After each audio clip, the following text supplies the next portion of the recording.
मैंने सुना भी था, औरत अपने साथ हुए जुर्म का बदला ज़रूर लेती है। हम मर्द हमेशा औरत को कमज़ोर समझकर उसे पर जुर्म करते हैं, मगर सच्चाई है कि औरत कभी कमज़ोर नहीं होती है। अगर औरत के अंदर एक बार बदला लेने की ठान लेती है तो वह बहुत मजबूत हो जाती है। दुनिया की सारी ताकतें उसके आगे कमज़ोर पड़ जाती है। वह हम जैसे मजबूत समझने वाले मर्दों को भी एक चींटी की तरह मसल देती है। मैं भी ऐसे ही मर्दों में से एक था कि लड़कियों को कमज़ोर समझता था।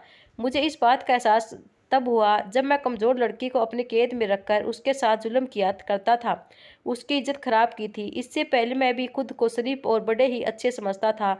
मैं नहीं जानता था कि भगवान मर्दों को भी आंखें नीची रखनी होती है, औरतों को सम्मान देने के लिए कहा है, क्योंकि हर मर्द के अंदर भगवान ने औरत के लिए आकर्षण तो रखी है। मैं ऑटो चलाता था और मेहनत की रोजी रोटी कमाता था। मैंने कभी रुपए पैसे में कभी हेरा फेरी नहीं की थी। घर वालों ने छोटी उम्र में ही एक लड़की से मेरी शादी तय कर दी थी। मेरी पत्नी आम सी प्यारी लड़की थी, बहुत ही प्यार से बात करने वाली, बहुत प्यारी सी लड़की। बहुत जल्दी ही मेरे घर वालों के दिलों में अपनी जगह बना ली थी। बहुत ही सलीकेदार थी। घर को उसने मेरे ऐसे संभाल रखा था कि जो भी उसके करीब को देखा दांतों तले उंगलियां दबा लेता था।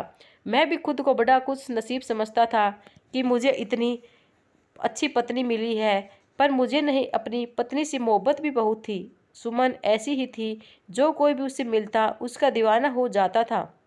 भगवान ने मुझे एक प्यारी सी बेटी भी दी थी और ज़िंदगी में किसी चीज़ की कोई कमी नहीं रहने दी। कुछ में बाद एक एक करके मेरी माँ बाप सर्वक सिधार गए। उनके जाने का गम तो था, लेकिन यह भी सच्चाई होती है कि जो दुनिया में आता है उससे एक दिन जाना ही होता है, और यही सोचकर हम इंसान अपने दिल को बहला लेते हैं। मैं भी अपनी ज़िंदगी में अपने बच्चे और को लेकर आगे बढ़ गया और अपना सारा ध्यान अपनी पत्नी और बच्चों पर लगा लिया था। पाप की तरफ मैं कभी गया ही नहीं था।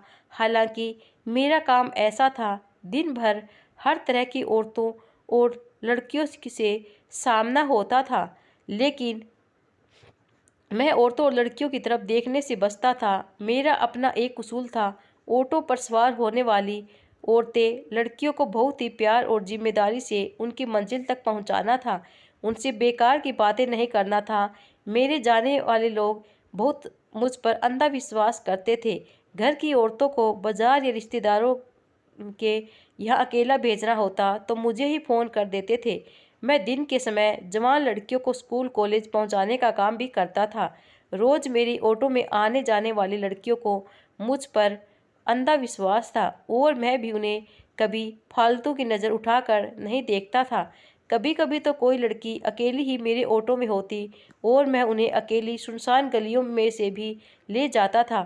तब भी कभी मेरा दिल पाप की तरफ नहीं गया था, क्योंकि मैं उसे उस समय बहुत ही मजबूत करैक्टर का मर्द था और गुनाह करने के बारे में कभी सोच भी नहीं सकता था। मैं बहुत ही इज्जत से ज़िंदगी गुजार रहा था। पत्नी और बच्चों को कभी किसी चीज़ की कमी नहीं होने देती, मगर शायद मुझे अपनी अच्छी ज़िंदगी निराश नहीं आई और मैं बहुत ही बड़े पाप कर बैठा और हंसती खेलती ज़िंदगी में तूफान ले आया। यह उन दिनों की बात है थी जब मेरी बच्चों की स्कूल की छुट्टियां हुई थी। सुमन बच्चों को लेकर कुछ दिनों के लिए अपने मायके चली गई थी। अपनी बहन की शादी चली गई थी। वह कुछ दिन पहले जाकर वहां रहना चाहती थी। घर में अकेला रहा गया था। मेरी भाभियां भी थी, वह भाई भी थे, जो कि अपने अलग अलग कमरों में शिफ्ट थे। हालांकि उन लोगों को मेरे खाने पीने की चिंता सताती थी, मगर मैं विश्वास दिलाया कि मैं अकेला रह सकता हूँ। मैं जानता था शादी में बहुत खर्च होने वाला है, इसलिए अकेला दिन रात सवारियाँ उठाने लगूंगा ताकि ज़्यादा से ज़्यादा पैसे जमा कर सकूं। एक बार शाम के समय घर जाने लगा, रोड पर एक लड़की खड़ी नजर आई। वह लड़की भी मुझे रोकने का इशारा कर रही थी। मैं ऑटो से उस लड़की के करीब ले गया और उसे लड़की को देखकर रुक सुक गया। रात की हल्के अंधेरे में उस लड़की का दूध जैसा रंग चमक रहा था। वह कम उम्र बहुत खूबसूरत लड़की थी, लेकिन उसके चेहरे पर घबराहट फैली हुई थी। पता नहीं क्या बात थी कि मेरा दिल एकदम ही उसकी तरफ खींचना चला गया। पहली बार ऐसा हुआ था कि किसी लड़की को देखकर मैंने अपनी नज़र हटाई थी और आज से पहले मैंने अपनी ज़िंदगी में इतनी खूबसूरत लड़की कभी नहीं देखी थी। उस लड़की को देखते ही मेरी नीयत बदल गई और अंदाज बता गया। वह किसी खाते पीते और काफ़ी मॉडर्न टाइप घराने की लड़की थी। मैं बहुत मुश्किल से अपने आप को काबू में किया था, वरना इतनी खूबसूरत, कम उम्र और घबराई हुई लड़की इस सुनसान रोड पर अकेली खड़ी हुई थी। किसी भी मर्द को मिलती तो वह उसे कभी ना छोड़ता। मेरी नज़र भी बार बार भटक रही थी, उसी के बदन पर जा पड़ती थी। वह लड़की परेशान से मेरे करीब आई और बोली, अंकल मुझे अस्पताल तक जाना है, कितने पैसे लगेंगे? मैं थोड़ा सा उसके और करीब होने लगा। मैंने गौर से देखा, उसकी बड़ी बड़ी आंखें आंसुओं से तर हो रही थी और हो रही थी शायद उसका कोई रिश्तेदार अस्पताल में भर्ती था। मुझे उस लड़की पर दया आई। मैंने उसे कहा, आप बैठ जाओ, पैसे जितने भी होंगे दे देना। वह मासूम लड़की बहुत परेशान थी, इसलिए मेरी हमदर्दी पर वह तुरंत ही मेरे ऑटो में बैठ गई। मैं उसकी बताए हुए अस्पताल की तरफ बढ़ने लगी। मैं उस लड़की को बार बार शीशे से देखने लगा। पहली बार मैं किसी सवारी से बात करती हुई नज़र नहीं झुका रहा था। वह इतनी खूबसूरत थी, मेरा दिल चाहा उसे देखता रहूं। मेरा दिमाग एक ही बात चल रही थी कि मुझ जैसे आम मर्द को इतनी हसीन लड़की तो देखने को भी नहीं मिलती है, और आज मेरे ऑटो में बैठी है। आज मौका मिला था तो मैं सब शराफत भूल चुका था। मेरा दिल पूरी तरह धड़क रहा था। इतनी खूबसूरत लड़की को अपनी आंखों से हटने नहीं देना चाहता था। मैंने ऑटो को बड़ी ही कम स्पीड में चलाया था। बीच रास्ते में वह मुझसे कहने लगी, अंकल बहुत बहुत धन्यवाद, मैं बहुत परेशान थी। मेरे पापा एक हफ्ते पहले ही अस्पताल में एडमिट हुए हैं। फिर रोती हुई बोली, मेरी माँ जिंदा नहीं है। मुझे मेरे पापा की बहुत चिंता होती है, मगर मेरे भाई मुझे कुछ बताते ही नहीं। लेकिन 10 दिन हो गए, मेरे पापा अभी तक घर नहीं आए हैं। मुझे अपने पापा की बहुत चिंता हो रही थी, इसलिए आज मैं खुद ही अस्पताल जाना चाहती हूँ और उन्हें देखकर अपने दिल को तसल्ली करना चाहती हूँ। भाइयों से भी नहीं पूछा था, जल्दबाजी में मैं घर से बिना पैसे किसी को कहे निकल आई हूँ। पैसे पर ज़्यादा नहीं ला पाई, आपका उधार अस्पताल जाते ही चुका दूंगी। वह लड़की शायद बहुत ज़्यादा परेशान थी, इसलिए मुझे यह सब बातें बताने लगी। वह बहुत मासूम लग रही थी, उसकी आवाज़ बहुत धीमी और धैर्य थी। मैं उस लड़की को समझाना चाहता था कि उसे जैसी खूबसूरत मासूम लड़की को घर से बाहर रात के समय निकलना नहीं चाहिए। वह इतनी मासूम और कम अक्ल थी कि अनजान मर्द को सब बता रही थी। उसने नासमझी में मुझे यह भी एहसास दिला दिया था कि अकेली है, अब हर साल में पाला पड़ा है और अपने भाई को वह बिना बताए ही घर से आई है। वह अपना आप खोलकर पेश कर रही थी। मैं जो कुछ देर पहले उस हमदर्दी जता रहा था, अब उसे देखकर मेरी नीयत खराब होने लगी थी। मेरी पत्नी वैसे भी 6-7 दिन के लिए मायके में थी और मैं घर पर अकेला होता था। अब इतनी हसीन लड़की फ्री में मिल रही थी तो मेरा दिमाग खराब होने लगा। मेरा दिमाग मुझे उकसा रहा था कि इस लड़की को अपने घर ले जाओ और जितने मज़े ले सकते हो ले लो। वह लड़की वैसे भी कमज़ोर सी लग रही थी, मुझे मुकाबला कभी नहीं कर सकती थी। अब मेरे अंदर हवस जागने लगी थी, उस लड़के के कपड़ों से आई थी, उसके मेरे हवासों पर सवार होने लगी थी। वह फिर शैतान मेरे दिमाग पर हावी हो चुका था। मैं एकदम ही रास्ता बदल दिया।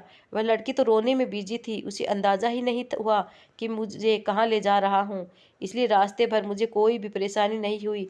शायद वह अस्पताल की भी नहीं जानती थी, इसलिए उसने कोई भी सवाल नहीं किया था।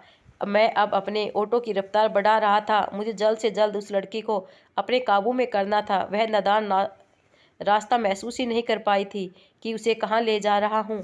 लेकिन जब मैं गली मोहल्ले में पहुँचा तो मैं कुछ शौक हुआ। बोली, अंकल आप मुझे कहाँ ले आए? मुझे अस्पताल जाना था और यहाँ कोई अस्पताल नहीं है, यह तो कोई मोहल्ला है, अस्पताल तो मैं रोड पर है। मुझे अस्पताल का रास्ता तो नहीं पता, लेकिन मैंने देखा है। वह एकदम से होश में आई और एकदम भड़क उठी, पूछने लगी। बड़ी ही मासूम सी लड़की थी, लेकिन उसे भी अंदाजा हो चुका था कि मैं उसे गलत जगह पर ले आया हूँ। उसकी चिट्ठी की उसे खबरदार किया था। मुझे डर था कि कहीं वह गली में शोर न मचा दे तो मेरा भांडा फूट जाता है। मेरी इज्जत लोगों में बनी हुई थी, सारी ही लोग मुझ पर विश्वास करते थे और मैं कभी उनका विश्वास नहीं तोड़ना चाहता था, क्योंकि मुझे भी अपना काम चलाना होता था। और अगर मैं उनका विश्वास तोड़ देता तो मुझे सारी ना मिलती। झूठ बोलते हुए कहा, मैं तुम्हें अस्पताल ले जाऊंगा। पर यह क्या है, मेरा मोबाइल घर पर रह गया है। वह परेशानी से मुझे देखने लगी तो बोला, चिंता मत करो, मैं तुम्हें खैरियत से अस्पताल पहुंचा दूंगा। बल्कि तुम्हारे साथ अस्पताल में रुकना पड़ा तो रुक भी जाऊंगा। तुम अकेली हो तो मैं वापस घर भी तो जाना होगा। मैं बहाने बना रहा था। वह लड़की फिर बहल गई थी, बोली, जी हाँ, मेरे भाई तो जाने कहाँ होंगे, मैं अपने पापा को देखकर वापस चली जाऊंगी। फिर मुझे धन्यवाद करती ही बोली, अच्छा है, आप ही मुझे वापस छोड़ देना, मैं घर जाकर और ज़्यादा पैसे दे दूंगी। वह लड़की मुझे लालच दे रही थी। मैं सर हिला गया। मैं उतर तो ऑटो में जम के बैठी रही।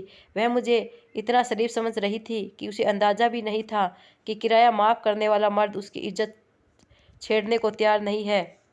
मैंने उसे कहा, गली में बैठना ठीक नहीं है, इलाका खतरनाक है, ऐसा ना हो कि कोई तुम्हें नुकसान पहुंचा दे। ऐसा करो, मेरे साथ अंदर चलो। मेरे समझाने पर वह लड़की के डर गई थी, जल्दी से उतरकर मेरे साथ अंदर चली गई। गली में उस वक्त कोई भी मौजूद नहीं था। मैं सुकून का सांस लिया और घर के दरवाजे को अंदर से कुंडी लगा दी। वह अंदर कमरे में ले जाने लगा। वह लड़की अकेला घर देखकर परेशान हो गई, बोली, मैं यहीं बाहर ठीक हूँ, आप मोबाइल लेकर आ जाएं। उसकी घबराहट अब बढ़ चुकी थी। मैंने उसे कहा, कमरे में आ जाओ, आंगन में बैठने की कोई जगह नहीं है, लेकिन वह मना करने लगी। लेकिन अब मैं अपने पर उतर आया था। मैंने उसे की बाजू पकड़ा और ज़बरदस्ती अंदर ले जाने लगा। वह अपना बाजू मुझे छुटाने लगी। उसके शरीर को पर कंपकंपाहट मुझे महसूस होने रही थी। मैं तो उसका हाथ पकड़ने के बाद ही पागल हो गया था। ऐसा लगा जैसे वह मोम की बनी हुई थी, कोई सफ़ेद सी गुड़िया। उसमें बिल्कुल जोर नहीं था कि वह मुझे अपने आप को छुटा पाती। उधर से कहा काँप रही थी। मैं खींचते हुए कमरे में ले गया और कमरे का दरवाज़ा अच्छे से बंद कर लिया। मैं अब अपनी असलियत छुपाने की कोशिश नहीं किया। उस लड़की को बेड पर पटक कर धक्का देकर गिराया। वह लड़की रोने लगी, मुझे रोकने की कोशिश करने लगी, मगर मेरे ऊपर शैतान सवार हो चुका था। उस लड़की के हरे रंग के कपड़ों में उसकी सफ़ेद दूधिया रंगत और भी चमक रही थी। वह डर से सफ़ेद पड़ गई थी, खुद को छुपाने की कोशिश करने लगी। दर्द कहाँ पर रही थी, लेकिन मैं तो उसे स्थान नज़रों से देख रहा था। वह रोते हुए बोली, अंकल, आपकी भी बहन या बेटी होगी, आपको भगवान का डर नहीं है, मेरी इज्जत से मत खेलो। भगवान के लिए मुझे मेरे पापा के पास अस्पताल पहुंचा दो। वह रोते हुए मुझे हाथ छुटाने लगी, मुझे और भी पैसे का लालच देने लगी, लेकिन मेरे कान बंद हो चुके थे। मैंने उसे की आवाज़ बंद कर दी। वह छुटाने की कोशिश करती रही, लेकिन वह कटे परिंदे की तरह मेरी कैद में आ चुकी थी और पढ़ने लगी। मैंने उसे पर दया नहीं दिखाई। मैं पागल हो गया था। कुछ देर बाद मैं उसे दूर हुआ। वह बाहर रात गहरी हो चुकी थी। उसके घर वालों को खबर नहीं थी कि वह कहाँ गई, क्योंकि वह लड़की मुझे खुद ही बता चुकी थी। इसलिए मैं भी सुकून से था। मेरे घर में भी था, कोई पूछने वाला नहीं था, ना ही मुझे उस वक्त अपनी पत्नी का डर था। वह लड़की इतनी डरी हुई थी कि उसने ज़्यादा शोर नहीं किया। वह बेहोश हो गई तो मैं उसे वहीं बेड पर छोड़कर बाहर आया और मज़े से खाना खाने लगा।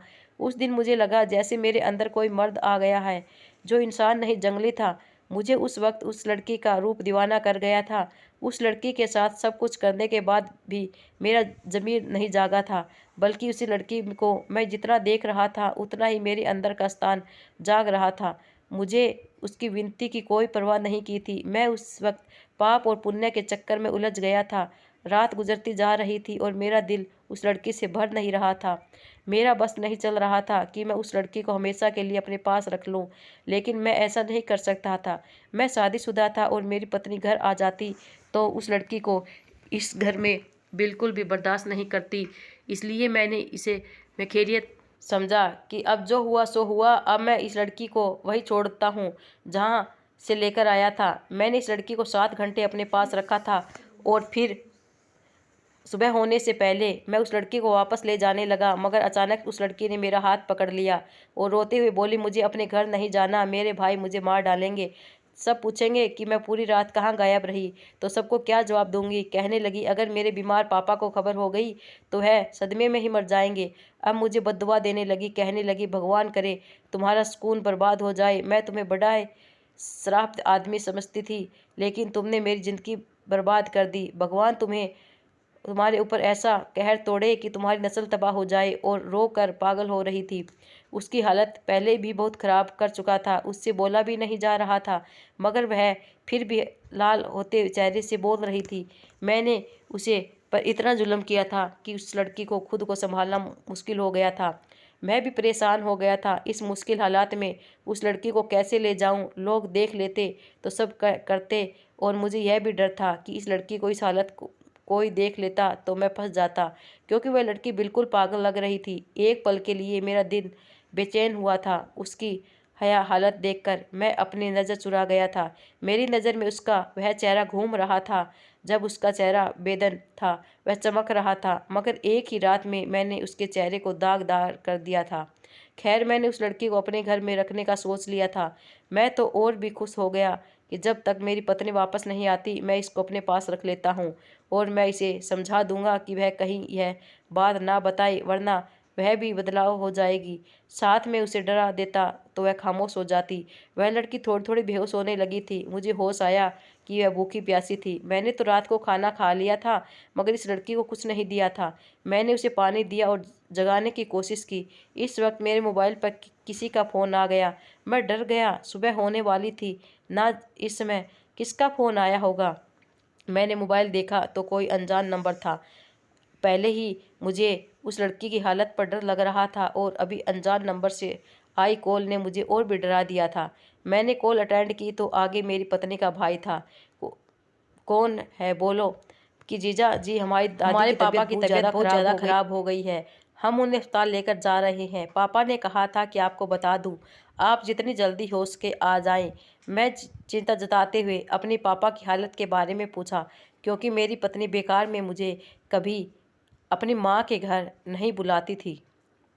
वह जानती थी कि मुझे कमाई के लिए ऑटो चलाना होता है। मेरे पूछने पर मेरे साले ने मुझे बताया कि हमारी पापा पहले से ही बीमार थे, मगर अब तो डॉक्टर ने जवाब दे दिया कि इलाज मुमकिन नहीं हो रहा है।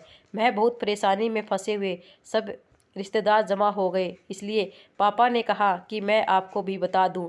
मैं गहरा सांस भर कर, शायद इसलिए मेरी पत्नी बुला रही थी। मैं अपनी ससुराल का सबसे बड़ा दामाद था। ऐसे मौके पर मेरी पत्नी चाहती थी कि मैं अपने ससुराल के साथ रहूं। मैं अपने साले को जताते हुए बोला और फ़ोन काट दिया। वह लड़की सामने बिस्तर पर लेटी हुई थी और अब बेहोश हो चुकी थी। अब मैं उस लड़की को अकेले घर में छोड़कर नहीं जा सकता था। एक खतरे की बात थी। अब मैं परेशानी से कांप रहा था। मुझे यह चिंता सता रही थी कि अब इस लड़की को क्या करूं। सुबह हो जाती तो घर से निकलने की मुमकिन न होता। मैं चादर में उस लड़की को लपेट कर छुपाया और उस ऑटो में बिठाकर अंधेरे में ही इस रोड पर की तरफ चला गया जहां उससे उस लड़की को लाया था। जरूर वही आसपास ही उस लड़की का घर था। पाप करते हुए तो मैं बहुत खुश था, मगर अब मेरे होश उड़े थे। अगर पुलिस की नज़र में आ जाता तो पुलिस मुझे पकड़ लेती और जेल में डाल देती। जैसे तैसे करके मैं उस रोड पर पहुंचा तो उस समय वह रोड एकदम सुनसान था। आसपास की दुकान बंद हो चुकी थी। मैं सच में डूबा हुआ था कि सुनसान रोड पर अकेला लड़की को छोड़ना खतरे से कम नहीं था। वह खूबसूरत लड़की थी। जो भी उसे देखा उसका ईमान डगमगा जाता। जैसे मैं अपने होश खो बैठा था, मुझे अपने आप से शर्मिंदगी महसूस होने लगी थी। उस मासूम लड़की की ज़िंदगी तबाह करते हुए मैंने नहीं सोचा था, मगर अब मैं चिंता में डूबा हुआ था। मेरी कोशिश थी कि वह लड़की होश में आते ही मैं उसे ऑटो से उतारता, और फिर जल्दी जल्दी ही वह लड़की होश में आए तो मैं उसे ऑटो से उतार दिया। वह एक दीवार का सहारा लेकर खड़ी हो गई। ऐसे लगा जैसे वह अभी गिर जाएगी, लेकिन मैं अब और नहीं रख सकता था। अपना ऑटो मोड़कर अपने घर की तरफ बढ़ गया। मैं नहीं जानता था कि वह लड़की पीछे से अपने घर भी गई होगी या नहीं, या उसी रोड पर पड़ी रही। मेरे पास उसके चिंता करने का समय नहीं था। मैं उसका गुनहगार था। मैं तो खुद अपना जाने की डर छुपा रहा था। घर जाते हुए सारे रास्ते मैं प्रार्थना करता रहा कि वह लड़की मेरी शक्ल भूल जाए। उसकी याददाश्त इतनी अच्छी ना हो कि कभी सामना होने पर भी मुझे पहचान ना ले, वरना मेरे लिए अच्छा नहीं होगा। मैं पूरे शहर में जगह जगह सवारी को छोड़ने जाता था। अगर कहीं उस लड़की के सामने आ जाता तो वह मुझे पहचान लेती और मेरे लिए मुसीबत खड़ी हो जाती। यह वह बातें थी जो मुझे उस लड़की की ज़िंदगी तबाह करने से पहले सोचनी चाहिए थी, मगर तब तो मुझ पर शैतान सवार था। घर आया तो सुकून से सो गया। मैं अपनी तरफ से मामला दबा चुका था और सब निशान मिटा चुका था, ताकि उस लड़की के मेरे घर आने की खबर ना हो सके। उसके मैं नहीं जानता था, औरत अपनी ज़िंदगी तबाह करने वाले मर्द की शक्ल हमेशा याद रखती है और जिसे नफरत करती है उस तो कभी नहीं भूलती। वह लड़की भी मुझसे नफरत करती थी। मैंने उसकी मासूमियत को तबाह किया था, वह मुझे कैसे भूल जाती। अगले दिन मैंने कुछ पैसे इकट्ठे किए और अपनी ससुराल पहुंच गया। मेरी पत्नी का पापा आखिरी सांसें पर था। मेरे पहुंचने से कुछ समय पहले ही वह जिंदगी से जा चुका था। जब मैं घर पहुंचा तो उस घर में उदासी छाई हुई थी। अंतिम संस्कार की तैयारियां की जाने लगी। कुछ दिन बाद मेरी साली की शादी थी, मगर अब शादी थोड़ा आगे कर दी गई। मेरी पत्नी भी अपने पापा के अंतिम संस्कार के बाद मेरे साथ वापस घर आ गई थी। मैं अपनी पत्नी का गम बांटने और घर संभालने में बिजी हो गया था। मेरे दिमाग से उस लड़की का ख्याल बिल्कुल निकल गया था। उस लड़की के साथ वह गलत व्यवहार करने के बाद मैं फिर से वैसे ही शरीफ मर्द बन गया। लोगों के सामने मैं अपने चेहरे पर मास्क चढ़ा रखा था। लोगों के सामने अभी भी मैं नज़रें झुकाकर तमीज़ से बात करने वाला मर्द था। कोई भी नहीं जानता था कि मैं एक कम उम्र और मासूम लड़के की ज़िंदगी तबाह कर चुका था। एक दिन मेरे ऑटो पर कुछ औरतें सवार हुई। उनकी जगह पहुंचाने के लिए मैं जिस रोड पर गया वह वही रोड था जहां मुझे वह लड़की मिली थी। उसी रोड पर जगह पर जाते ही मुझे उस लड़की का ख्याल आया तो मेरे पसीने छूट गए। मुझे उस लड़की की विनती और आंसू याद आने लगे। उस लड़की से कभी सामना हो जाता तो मैं खुद को कैसे बचाता। और औरतों ने मुझे एक गली का पता बताया। पहली बार मुझे औरतों को उनकी मंजिल तक नहीं पहुंचा सका। मुझे डर था उस लड़की को घर भी वही होगा। मुझे देखना ले मैं औरतों को रोड पर ही उतार दिया। बहाने बनाने लगा कि मेरी ऑटो की टायर खराब है और अंदर गली में नहीं जा सकती, अंदर तक नहीं जा पाएगी। मैं उतारते मुझे बुरा भला कहते हुए बिना किराए देकर वहाँ से चली गई। मैं ऑटो वापस घर की तरफ भगाया। मुझे हैरत हो रही थी, मैं इतनी बेशर्मी से लड़की पर जुल्म कर चुका था। उसकी विनती, उसके आंसू ने मुझ पर कोई असर नहीं किया था और उसे लड़की को यूं रोड पर छोड़ते हुए भी मुझे शर्म नहीं आई थी। इस हादसे को 2 महीने गुजर गए थे। अब मुझे कुछ डर कम होने लगा था। बस रोड के करीब जाते हुए घबराने लगा था कि कहीं वह लड़की मुझे दोबारा नज़र ना आ जाए। गलियों में दाखिल होते ही वे भी मुझे ऐसे ही लगने लगा था कि कभी वह लड़की मेरे सामने आकर खड़ी ना हो जाए। मुझे मेरी पत्नी सवाल करती कि इतना परेशान क्यों रहते हो। कहने लगी, तुम घर को समय नहीं दे पाते, हमारे बच्चे भी तुम्हें बहुत मिस करते हैं। तुम कहाँ कहाँ दिन भर फिरते रहते हो और जब घर पर होते हो तब भी पता नहीं कहाँ खोए रहते हो। आखिर तुम्हें क्या हुआ है। मैं अपनी पत्नी का क्या जवाब देता। बात टाल देता, कभी बहाने बनाने लगता। मैं अपनी बेटी को देखा तो उसकी लड़की की बातें याद आने लगती कि क्या तुम्हारी कोई बेटी या बहन नहीं है। मैं परेशान रहने लगा था। मेरे अंदर का ज़मीर मुझे चैन लेने नहीं देता था। इस बात को 6 महीने गुजर चुके थे, लेकिन मेरे दिल को सुकून नहीं था। मेरी साली की शादी 4 महीने बाद की तय कर दी गई थी। शादी के करीब मैं कुछ सामान लेने बाजार गया था तो वहाँ मेरे सामना इस लड़की से हुआ। वह लड़की किसी औरत के साथ भी थी। उस लड़की ने आज चादर डाल रखी थी, पहले से बहुत बदली लग रही थी। उसका दमकता हुआ सफ़ेद रंग अब पीला पड़ चुका था। मैं उस लड़की को देखकर घबरा गया था। मैं चेहरा छुपाने की कोशिश करने लगा, लेकिन वह लड़की मुझे देख चुकी थी। वह मेरे करीब मेरे चेहरे का रंग उड़ गया था। मैं वहाँ से भागना चाहता था लेकिन भाग नहीं पा रहा था। मैं खुद को मुश्किल से नॉर्मल करके खड़ा रहा। मैंने सोचा अगर वह सवाल करेगी तो मैं मुकर जाऊंगा, मगर उस लड़की ने मेरे पास आकर जो जवाब मुझे दिया मैं हैरान रह गया। वह कहने लगी, उस रात को मैं भूल नहीं पाई हूँ। पहले मुझे तुम पर गुस्सा था, लेकिन फिर अब उस रात को सोचती रही। मुझे तुम पर कोई गुस्सा नहीं। मैं दोबारा तुम्हारे साथ रात को बिताना चाहती हूँ। इस बार भी मुझे कोई एतराज़ नहीं, मैं दिल से राज़ी हूँ। अब मैं हक्का बक्का उस लड़की को देख रहा था। वह मासूम नाजुक सी लड़की इतनी भी बेकबाव और बेशरम कैसे हो गई कि खुद ही अपने मुंह से मेरे साथ रात बिताने की बात कर रही थी। मेरे तो पसीने छूट गए थे। वह लड़की कहने लगी, मुझे अपने साथ ले जाओ, मुझे भी अब तुम्हारे साथ रहने की तलब होने लगी है। मैं भी अब तुम्हारे साथ रहना चाहती हूँ। मैंने कहा, वह औरत कौन है जो तुम्हारे साथ आई है? वह औरत को देखकर बोली, हमारे घर पर काम करने वाली आंटी है। मैं उसे बहाना बना दूंगी, हम 2-3 घंटे के लिए कहीं चलते हैं। मैं तो हैरान रह गया था, लेकिन फिर भी मैं मान गया। मेरा दिल धड़कने लगा था। वह एहसास मुझे मेरे जज्बातों को जगा रहा था कि वह हसीन लड़की मुझे मासूमियत को याद कराती रही थी। मैं सोच समझ सब बंद हो चुकी थी। आखिर गड़बड़ कहाँ पर है? लड़की के साथ मैं इतना गलत व्यवहार किया और अब वह मेरे साथ दोबारा रात क्यों बिताना चाहती थी? मैं सारी समझ बूझ खो चुका था। मैं बस यह सोचकर खुश हो रहा था कि वह लड़की आज की रात खुद अपनी मर्जी से मेरे साथ जाना चाहती थी। वह लड़की मेरे पास से चली आ गई और औरत को कुछ समझाने लगी। फिर वह मेरे साथ चल पड़ी। मैं उसकी लड़की को एक छोटे से होटल लेकर गया। कमरा बुक करवा कर मैं 2 घंटा उस लड़की के साथ गुजारा। इस बार उस लड़की ने मुझे बिल्कुल भी नहीं रोका था, बल्कि उसने भरपूर मेरा साथ दिया। मैं हैरान हो रहा था, कहाँ वह डरी सहमी मासूम सी लड़की और कहाँ यह खुद मेरे सामने अपना आप पेश करने वाली कॉन्फिडेंस से भरी लड़की। लगता था कि 2 अलग अलग लड़कियां मुझे मिली थी। उस लड़की के साथ 2 घंटा गुजार कर मैं उस होटल से निकला तो बाहर निकलते ही उससे कहा, अगर फिर कभी मिलना हो तो मुझे बुला लेना। मैंने उसे अपना नंबर देना चाहा, तुम्हें फ़ौरन से बोली, नहीं अब नहीं मिलना, क्योंकि मुझे नहीं पता अब मैं ज़िंदा भी रहूँगी या नहीं। मैं उसकी इस बात पर हैरान रह गया। तब उस लड़की ने मुझे मुस्कुरा कर बताया कि 3 महीने पहले ही मुझे पता चला है कि मुझे एड्स की बीमारी है और डॉक्टर ने मुझे कहा है मैं ज़्यादा दिन नहीं जी पाऊँगी। मैं उस लड़की की बात सुनकर पूरी तरह घबरा गया था। मैं एक एड्स की मेरी लड़की के साथ संबंध बना चुका था। मेरे तो होश उड़ गए थे। वह बोली, तुम जैसे घटिया मर्द की वजह से मैं अपने घर से निकल गई हूँ कि अब कोई मुझे देखना भी पसंद नहीं करता। मेरे पापा तो इसी सदमे से मर गया था। मेरे भाइयों ने मुझे छोड़ दिया। मेरा कोई ठिकाना नहीं था। सड़कों पर घूमती तो फिर जैसे दरिंदे ज़बरदस्ती मुझे नोचते डालते। इसलिए मैं कोठे पर चली गई। जब भी यही सब करना था तो अपनी मर्जी से करूँगी, यही सोचकर मैंने कोठे को चुना था। कोठे के अलावा मेरे पास दूसरा कोई चारा भी नहीं था।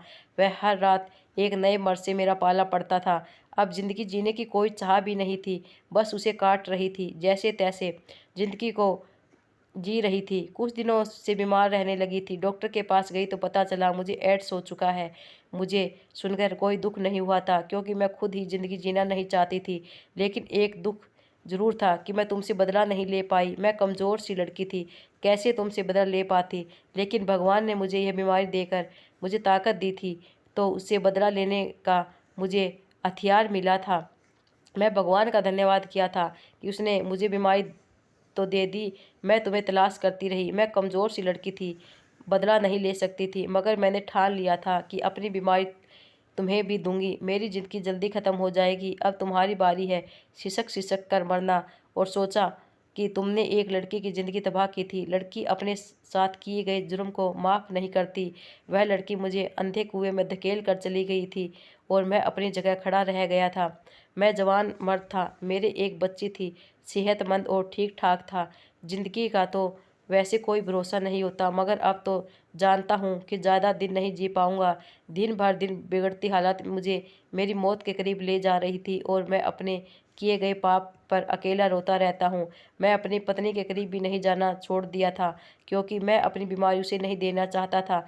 मैं रोज़ रोज़ घुट घुट कर मौत की भीख मांगता हूँ उस लड़की से, लेकिन माफ़ी कैसे मांगूँ? शायद वह लड़की अब मर चुकी होगी। मेरी पत्नी को जब पता चला कि मुझे एड्स है तो वह मुझे छोड़कर हमेशा के लिए चली गई और अपनी बेटी भी साथ ले गई। आज मैं सरकारी अस्पताल पर एक कमरे में पड़ा आखिरी सांसें ले रहा हूँ और भगवान से दुआ कर रहा हूँ कि मुझे जल्दी मौत आ जाए। और मैं भगवान से माफ़ी मांगता हूँ कि जो मैंने किया वह कभी नहीं करना चाहिए। दोस्तों, इस वीडियो से हमें यही संकेत मिलता है कि हमें कभी भी दूसरों की इज्जत के साथ नहीं खेलना चाहिए। दोस्तों आपको ये वीडियो कैसी लगी कमेंट करके ज़रूर बताना और हमारे चैनल को लाइक शेयर और सब्सक्राइब ज़रूर करना। धन्यवाद।